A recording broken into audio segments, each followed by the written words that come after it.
Cheers to Friday.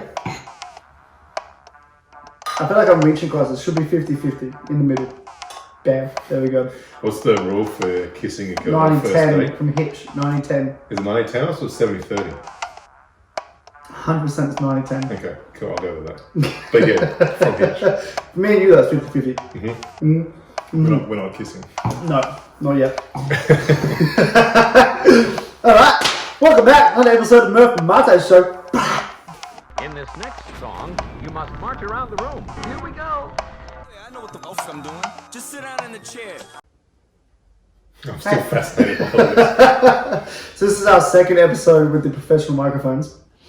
And we've just ordered another XLR cable. We're upgrading from the upgrades already. We filmed 37 minutes and we were like, nah, need better. We need more. Never settle for keep moving forward. That's it. And so we're at now. Speaking of keeping moving forward, we've got to go back to last episode because the end of the episode we decided to throw in a sprinkle in a little bit of a topic that's come up recently. Yes. So basically we finished off with me talking about a strength class ladies group that I've got. I was when I first session with them, I sat them down at the end and said, look, my default when talking to a group of women is to call you all girls. Is that okay with you? Do you prefer me to call you ladies by your actual name? What do you prefer? And they said, look, we don't really care as long as it's not guys. Mm-hmm. Like, you know what? That makes a lot of sense because you're not guys. Correct. And that's sort of where we left off, and we sort of said, you know, it's really important when you're talking to really anyone, but are we going to focus on females? Oh, we're going to go everywhere. We're going to go everywhere. When you're talking to anyone, it's important to really find out what makes them feel comfortable. Talk to them with their love language, with their language. I guess it's another way it could be put is modeling. So model their world, their point of view. To make someone feel comfortable, you need to speak on their level. Correct. I also love how we just had a discussion from the video and we said about where you're going to move your arm. You're like, I don't move your arm a lot, and now you cut your arm off and putting it on the bench. I forgot that I'm part Italian. It's so comfortable. It's so good. Professional setup, it's awesome. You know what? Don't worry, we're not optimizing for visual. No. So for those who do you lucky people that get to see us. Look at half of Murph's arm. I think it still fits because it's only like, we'll see. You know what? We'll see what happens. No, I think it's great. I think that conversation in itself that you had shows an awareness of who you're working with. Number one.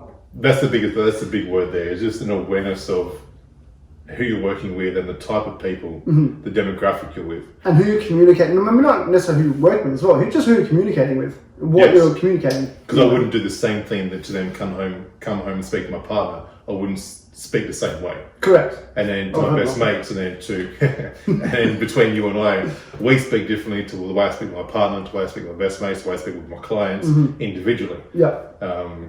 It's that awareness and that emotional intelligence, that just intelligence full stop really it should be, to understand that not everyone's the same. We all understand differently. We all talk, listen, hear, comprehend things differently, and then to be malleable enough to be able to do that, to be able to communicate on other styles, other languages besides just your own. Yeah, and the understanding is key, as you mentioned, and I actually got a little bit offended myself. First time I've ever been offended by some shit people have said, but I was out with one of my teams, and male coach, women's team. Right? I'm enjoying this. Good. It's so true. We got beers, we got professional microphones. Thanks, KK, and Mr. Banks. Okay. So I was out with one of my women's teams, and I just wanted to observe some sessions. And before I wrote the program, you know, how are they being trained at the moment? What are they doing? What do they need? Etc. Etc. Now I'm just out sitting on the sideline, and I'm listening to the coach talk to the team. Now, like I said, male coach, women's team. You know, experienced male coach has had stints elsewhere, other women's teams, and the male coach, the head coach, and the assistant coach are male, and they're running the session. And every reference to the team was guys, right? And now it's not on the coach maliciously doing that. Like a default. It's a subconscious default that we've been taught, you know, and it got to the point where I'm usually pretty chill with things. Like I'm having, once again, more awareness around things at the moment, how people are saying things and what's being said, how it's being said, the messages that are coming across, how those messages are being put across, how they're being received, etc. And on this night I was there and I was just like, there is a lot of reference to the team here, which is put across in a way that is not conducive to what the team are. Now, I don't know if they were asked, how do you want to be referred to, right? I can only assume they weren't, you know. And I can only assume that the way that they're being referred to is in a way that isn't conducive to what they internally and subconsciously like to be referred to, or how they like to be referred to. You know, as you said, you sit there and say, hey, this is my default. I'm aware of what my default is. How would you like me to change that? Which is fantastic, you know. I'll go a step further and I kind of say, I won't even say, here's my default. I say, how would you like to be referred to? Yeah. You know, and I always refer to things like fam, team, players. So like neutral. Very, very neutral until I understand what they want, right? Now, it was, you know, the team are out doing their thing, doing whatever the drill they are. Hey guys, we're going to do this. Okay guys, bring in your drink bottles. Hey guys, go get this. Hey guys, and I was just like, whoa, like, hey, whoa, hang a sec. The very act of repeating that message and repeating those words in a way that may or may not be conducive, once again, assumption, that facilitates a deeper level of disconnect. Now, when you talk about mirroring and being malleable to someone else and understanding their communication style, it's about understanding how to connect and then achieve the outcomes that is wanted by that partnership or by that group or by that team, right? That's the outcome that we want. You know, from any type of communication, we want someone to understand our message and then vice versa, and then whatever that move forward looks like. Now, I'm sitting here and I'm going, the message itself is what it is. Move here, do this, right? But the way it's being presented is in a way that I was kind of going, can this be done better? Can this be done more effectively? How can we then communicate to this team in a way that they're going to understand, that doesn't have any layers of, you know, I want to say misogyny to an extent, to a way that is empowering for the team and supportive for the team and providing a foundation for the team that they can feel comfortable in, you know.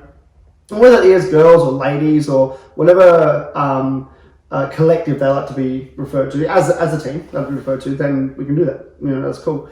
And so it brought up this these thoughts in me about, you know, how we communicate and what we do. Now, what's been very interesting is it's been a journey the last sort of couple weeks in particular. I put some things out on Instagram that have been very well received by some people and not well received by others. And the beautiful thing is that people have actually reached out to me, whether they agree or disagree, and say, hey, can we talk about this? Awesome, provide that space. One of the things that have come through from the conversation I've been having recently is with my S&C team. Right, so I've got four trainers that I work with, or coaches that I work with on a weekly basis, where we sit down and we have I say work with, they work for me, a meeting where we sit down, discuss issues, what's going on, how things going. You know, throughout the week we talk about things that might come up, here's some articles to read, or how things going. One of the guys put in there a while back, he said that they went to a special interest group, one of the S&C groups here, which we love. We can say it if you want. We can say it. One of the ASK groups. And he went to that group and I said to him, what did you get from the group? And he goes, oh, it was so good. We were talking about, he goes, I learned so much on culture from one of the presenters in particular. Okay, we learned so much on culture. I'd never learned so much in one sort of setting before. It was really good how he put everything together, discussed this and that, and how to understand people's backgrounds and blah, blah, blah, blah, blah. Cool. Now, fast forward 3 weeks, we're having our meeting today. And the premise of the meeting was we're going to discuss conditioning in a bit more sense, in a bit more of understanding and how to implement conditioning programs. And we get to the the session, and we were on Zoom, and I've asked all the coaches to send through their questions that they've got. He sent through 4 questions. We didn't have any other questions come through. His questions were on, Branch, you know who you are. I know he listens. So his questions were on, how do you describe aerobic power? What is an attractor state? How do you do this? Very, very science-based conditioning questions. I say, cool. We start to get into the conversation, and I said to him, can you lead in with what you learned from that SIG, for the special interest group 3 weeks ago? I said, I found it very interesting. And he goes, oh, it was so cool. I learned about culture, and this, I went on with what he was talking about. And I said, do you find it interesting that the other presenters were doing stuff on periodization and whatever else they were doing, lightning conditioning, whatever. I said, do you find it interesting that the person who you were talking about and who presented this is an internationally renowned performance coach? He's worked in 3 or 4 different countries that I know of, from India, New Zealand, Australia, with elite teams across the board, different sports, right? Do you find it interesting that what he's coming to present to you is about culture and about communication and about how to get the most from teams in that regard? Then the other ones who are coming in who don't have that experience are still trying to talk about periodization and training and running and reps and sets and schemes. Do we have the name of the coach that we're talking about culture? Danny Deegan. Danny Deegan. Danny Deegan. Danny. Former Saturday at the moment. Danny. Yeah, right. And so he's worked with the New Zealand Ferns, the soccer team, sorry, for those out there, and the women's team, a whole bunch of experience, And I said, you find it interesting that he's here talking about how to get the best from people, and his whole thing is on culture and communication and get the most from that way. But everyone else is still trying to ram down your throats about science. And I kind of sat there and I'm like, oh, yeah, it's interesting. I said, I can talk to you about all the conditioning in the world, right? And this is very particular to what we do work-wise.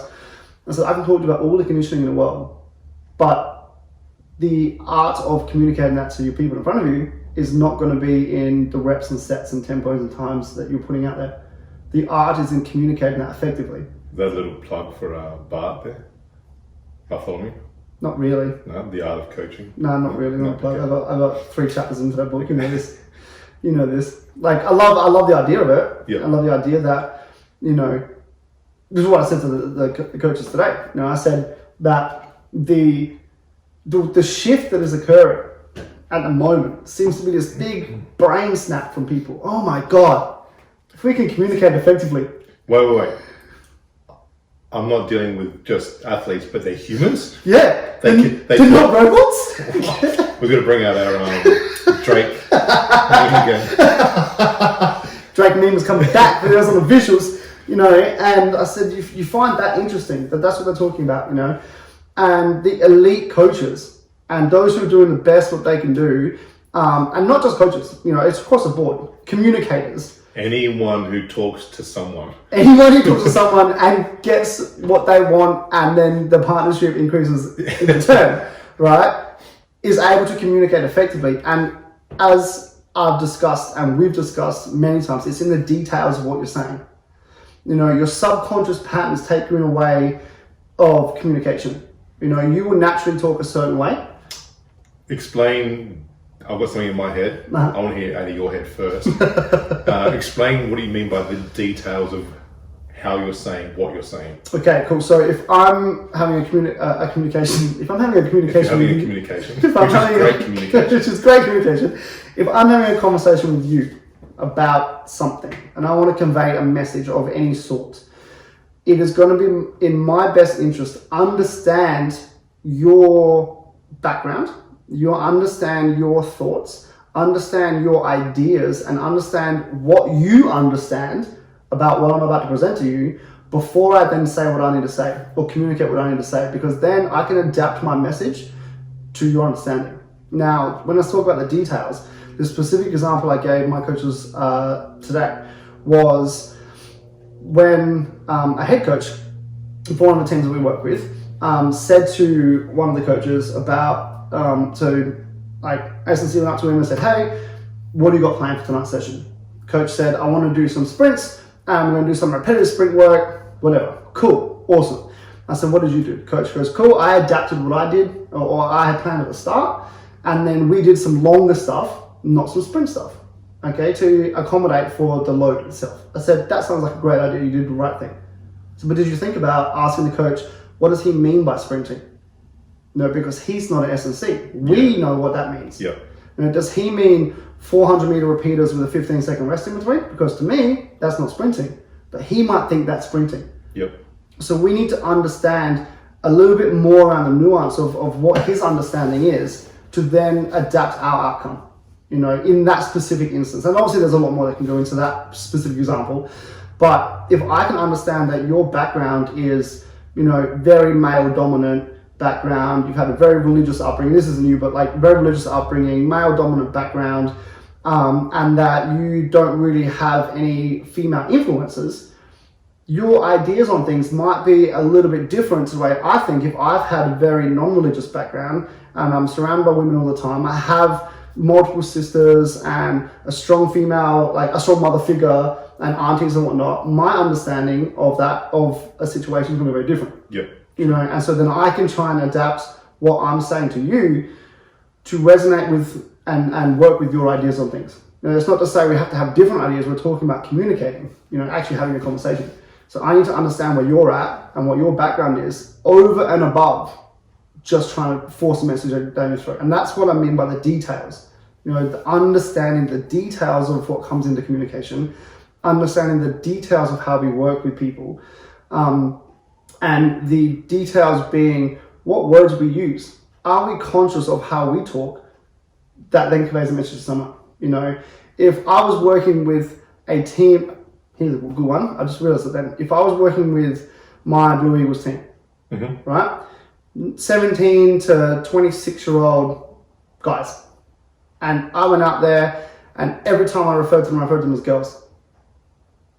How are they going to feel? Right? Can you try that? I can try it. It'd be a very different outcome. I don't think I'd be with Blue Eagles very long. But it's exactly the same thing flipped.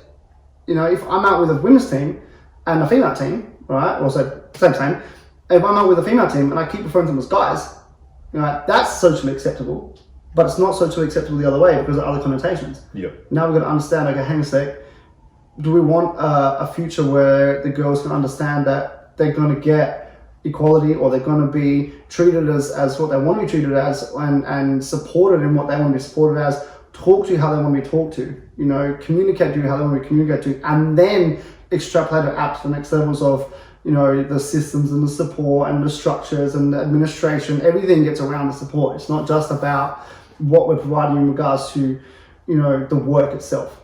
It's more about, okay, cool, you've got that, but also be aware of how we talk to you. Because, you know, I was at the session going, hold on a second, dude, like every second word is guys. Yeah. You're not dealing with guys.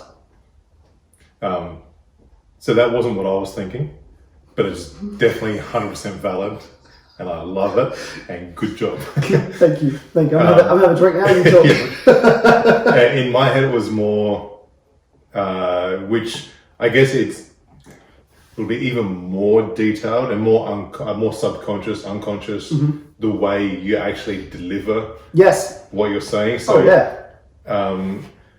the tonality of things is like, what do they say? Words are only 5% of communication. So, you know, you need to make sure you're paying attention to the people you're talking to. There's like no point, like I'm sure you right now and all of you right now, for those who are watching, not just listening, if I turned around and started speaking to the wall and I have a monotone voice anyway, but people know this. But had a real bored voice, a tired voice, people aren't going to listen to what I'm saying. So I think that's where my head was going a little bit more was, yes, you got to say the right words, like girls, fam, ladies, guys, boys. Your references, whatever. your collective references. Yep. But then how you say it is going to be a big factor as well. Yep. And then body language on top of that again. I think body language is like the number one, the biggest percentage of communication. Non-verbal. Yeah. So how you're standing, what are you doing with your hands, what are you doing with your eyes and your face, all that sort of stuff. So yeah, it's not like communication is pretty in depth, it's pretty detailed, but once you've got it, like it becomes second nature. It becomes just automatic. Oh yes. Notice I leaned into the moment. Oh yes, Yes. nailed it. Exactly. So it is just a practice thing. I mean, when I first started as a PT, before I was a strength coach, when I first started as a PT, I was terrible. I tell people now, people say, where'd you go to school? And I say Blackfriars, which is why I struggled so long to talk to girls. Boo to Bossa, by the way. Boo to Bossa. I'm not associated, I don't give a shit. But I struggled really badly to talk to females because I just never spoke to females back when I was at school. And I tell people that, or when I was started as a PT, I wasn't very good at talking just to people because I was very shy. I still don't talk to a lot of people now, but I could never have done this. Yeah. Like sit in front of a professional microphone with a camera facing us, talking to someone about something, even something that I love. I still couldn't have done it because I would have had this internal thing or whatever was going on. But just a lack of ability, the lack of knowledge, the lack of experience about talking about communication, couldn't have done it. And that's something why in the beginning, most people struggle in this industry, in the sporting industry, talking to masses, crowds, teams, to get their point across and be successful, is because they just can't portray their message well enough. And you know what it is? You know what it is? You know what part of it, sorry, not what it is, there is no one factor, but a part of it is the arrogance. You got to listen to me and understand me. Correct. Yep. I'm in charge. Ego. Ego. Look at the last episode. Hello. The inability to look inwards. And I guess what we want to try and say is, in order to effectively communicate, body language, tonality, voice, expression, words, whatever, you need to be able to look inwards before you can then present outwards. Yes. And the very idea, I guess, of communication and the way things are presented, in coaching. So let's talk about just a specific example of this particular team with this coach who was calling all the ladies guys, all the team guys. That there is not an isolated incident. Just quickly, did someone call him out? No. To improve him? No. And it's something that I'm only new to the team. Yeah. And it is something that I don't even think the team are aware of. Or... But as in the coaching staff team? That we mean the team are aware No, of? the team itself. I don't even know. I haven't had the conversation yet with players on the team, which I don't know if it's my position to say that. I think there is a way to say that, and there is a time and a place to say that, and a way to gently kind of try and move the needle in the right direction. Us having this conversation right now is a way to move the needle. Correct. And for those listening, is like, okay, cool. Well, if you notice this stuff happening, then you can say something. And that's been a big thing recently for myself in regards to the DB, the internal side of things that come from what I've been putting out on Instagram. I'm putting out socially and with friends and whatever. Understand the other point of view. And I think that in order to move the needle, some changes need to be made at the top level of coaching here, right? This is, as a specific example, in how the coaching accreditation is put across, right?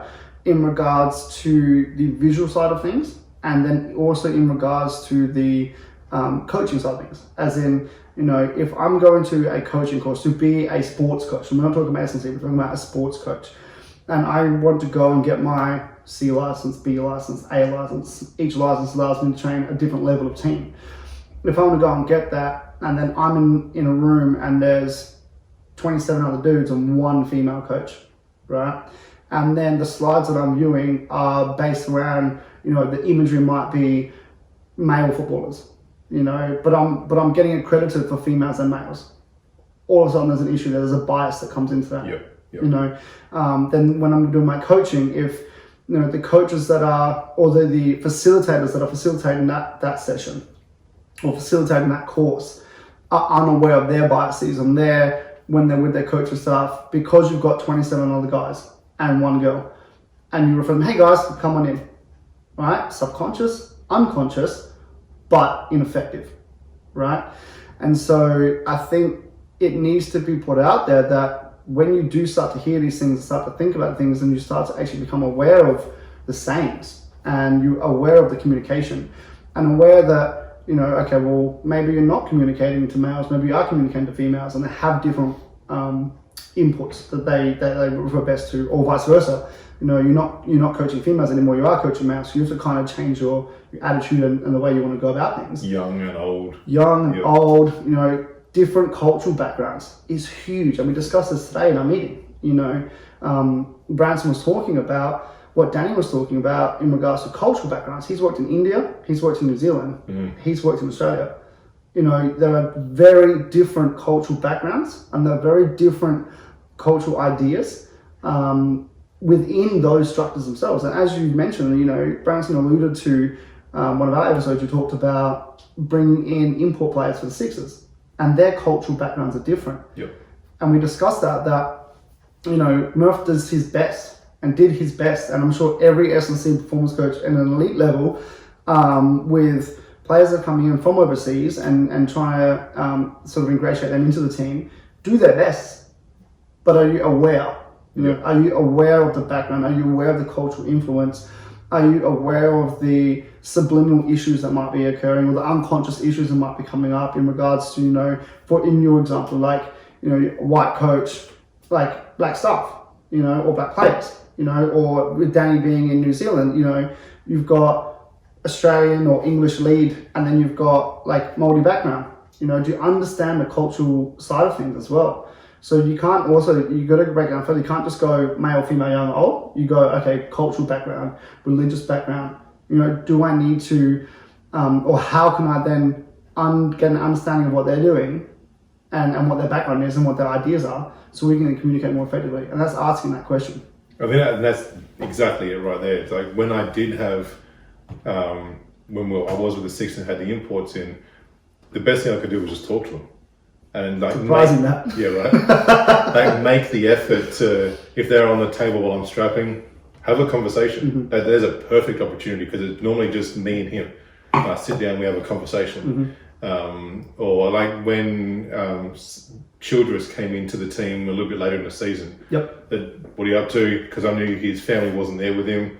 He said, what are you up to tonight? Oh, nothing, I'm probably going to head home. Let's go grab a bite to eat. To go to a restaurant, have some food and just talk. I think that was probably the best thing to do, is just sit down and ask them about, you know, tell me about home, tell me where do you live, what's it like over there, what do you feel the differences are between, you know, here and there, and that gives you an idea on where they come from. You're never going to understand because you're just not there, you're not them, but at least you're going to start to appreciate where they've come from, who they are, what they're like, and you can start to pick up little things that they do, say, feel, whatever, and then communicate that back to them, and then take advantage of that and get your point across. Obviously, not in a bad way. No, of course. To get your point across, get your message across to them, be able to help them. And I think also not just, and to take, so not just, but to take it a step further as well. One thing I've been doing a bit more lately is seeking out other ideas and other mediums, or books and writing and videos and whatnot that do challenge me a little bit. Not in regards to me having different ideas, but me not being aware of ideas, you know. I caught up with, as I said before, Mitch, who was the Sixers sports scientist a couple of years ago, and we were talking about our degrees. So we're both doing a master's degree. Mine's more on coursework, the practical side of things. His is more on research. And we were saying, he asked me, you know, what of my learning in comparison to my undergrad. That's a whole other episode. Chat. But I said, look, the biggest thing is I'm picking up things in this that I can immediately, that next day or that day even, grab it out of the lecture and put it into my practice. And he said, that's fantastic. You're able to very quickly realize that your way isn't the only way.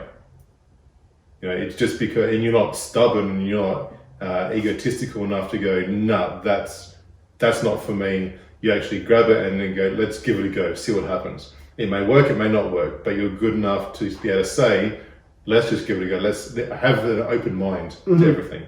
That's a huge thing with communication, having an open mind, because not everyone has the same mind as you. You need to be able to let things in to figure out what's going on, and then again send a message back. Yeah, and you know, really interesting that came up for me recently. You like this? I don't think I told you about this. Okay. Is I read a tweet which then was independently brought up again. The tweet wasn't brought up, but the message in the tweet was brought up at another time when I was with one of my clients, right? And the tweet said, every single woman you know, your mother, your sister, your friends, their friends, have walked home at night with their keys in their hands because they feel unsafe. I read that as well. Who wrote that? I might have shared it. Okay. Right? And I can't remember the author of that tweet, but the message was, you know, obviously what the message is, you know, and I was kind of like, that's true. That's not a statement I'm going to disagree with. That is something that I can see as being a real thing for my sister, my mum, my friends, etc., etc., etc., right? And this was brought up to me, the same message was brought up to me when I was talking to one of my clients, and she was talking about her partner had said to her about the same thing. Like, do you ever, what was the question? Are you ever scared when you're walking at night by yourself or something like that, right? And she said, absolutely, all the time. You know, you walk faster, or you have your keys or your phone on you because you're fearful of a situation that may or may not occur. You know, and I was kind of like, that's confronting to me because that's not something I'm aware of. You know, yes, I get scared when I go out sometimes, you know what I mean? And yes, I feel this way, oh, okay, this might be a dangerous situation. I feel that. But I'm a 6'1" white dude. I don't have the same level of fears as someone who is, you know, 5 foot nothing female. Yeah. And that's what she was saying to me. You know, it's kind of saying, you know, you're aware that every time you're out, you're potentially a target. You know, and I was like, that's confronting, and that's something that I want to learn more about, so that I can then communicate with you more effectively on things. Yep. You know, I could say something that might trigger a response, or I could say something that might bring back a memory for you, and I don't want to be the person to say something to bring that back for you. You know, and that's something that you need to be aware of as a communicator, as a human being. You know, not even a communicator, I was going to say coach, not even as a coach. As a human being, you need to be aware of the history of the person you're working with or people you're working with to be able to effectively communicate and move forward positively. And it doesn't even need to be that drastic. No. So when you said that little story, it triggered something in my head where there was a big thing on social media where if you're a man and you're walking behind a woman and she keeps turning around, cross the road or do something to make her feel more comfortable. And lots of people, both men and women, were like, oh, that shouldn't be the case. I shouldn't have to cross the road just to please her, all that sort of thing. I mean, crossing the road is a bigger move, but I've been aware of that, and I had that immediate thought as well. Like, well, why should I cross the road if where I need to go is just in front of me? And I thought about, like, hang on a sec, this is in my head. Get out of my head a little bit, think about someone else. And even now, like, just walking through the mall, you can sort of tell when there's a woman in front of you and she's a little bit, I don't know who this person is, but I'm a kind of bigger dude. I'm a little bit bigger than you are. I want you to cross over in behind me as well. Don't worry about that. Okay. And the last thing I ever want, especially as like me as a coach in my profession where I deal with people, is for people to be scared of me. So I make sure that, all right, I can tell this female in front of me is a little bit, there's a guy walking behind me. And I may not always cross the road, but at least I'll step to the side, speed up a little bit next to her at least so she can... Wow. I'm thinking of ideas here. And it may not be... Don't do that. It may not be perfect, but it's me figuring out what can I do to make this person feel more comfortable. Yeah. Okay. And I might back off, move around, just so she can go... I walk up and I tap her and say, it's okay, it's okay. I'm not going to do anything. Oh, God. But I'm in my head is, how can I make this person feel more comfortable that I'm not a threat? Uh-huh. And it is that so far that's what I've done, and it seemed to make them feel more at ease quicker. Yeah. So I get past them and I keep walking ahead, and they're like, he's gone, there's no threat there. Maybe I could cross the road and it would be even better again. and it's something I can progress into. But There are I think levels. There are levels. I think it is just an awareness of, as I said in the beginning, like get out of your own head. It's not. It might not be a fear to you. Yes. Doesn't mean it's not a fear to someone else. Can you say that again, please? Just because it's not a fear to you doesn't mean it's not a fear to someone else. Correct. So I had to realize that and get over that fact that, okay, she's scared for a reason. Doesn't matter how I feel about it. They're scared. Yeah. Whether it might even be a he. He or she was scared for a reason. Do something about it. Just be a decent human being. Don't be a wanker and be like, well, just get over it. I'm not going to do anything to you. Do something about it. Even if it is small, it's still something. It's a step in the right direction. Correct. And that's what needs to be done. You know, my vision and my like personal ideas at the moment are like, if everyone can take that approach and realize, hey, it's not about you. Yep. You know, and you don't need to get angry at everything all the time. You Yep. know, you saw that and you're like, hey, why would I do that? And then you go, hold on a second. Let me just think about this when I'm by myself. You know, I'm not going to confront someone on the street, but like, I'm going to walk behind you, you're going to cross the road, right? You're going to think about yourself and you're actually, I can understand from that perspective. You know, I can understand why they would feel that way. I can understand that this is a thing. Because you said, what if that was my mum as that person and there was a dude walking behind her? I would want him to go, I want to just look out for this person. Get in the car and fucking drive down the street before my mum walks past you. Don't even cross the road. Fuck off down the road. And that's another way to think about it is, okay, this might be a stranger in front of you, but what if it's not? Yeah. What if it is someone you love and care about and you want them to feel safe? What would you want that person behind them to do? Yeah. Put yourself in that shoe and then make a decision. And move from there. And that, I think, just nailed the essence of being a human being. Done. What it should be. Done. You know, we started this as a communication idea. You know, the idea on communication, we thought we'd let it see, you know, how it goes and how it progresses. And I think the outcome is understanding from another perspective how your words and your actions can then affect others.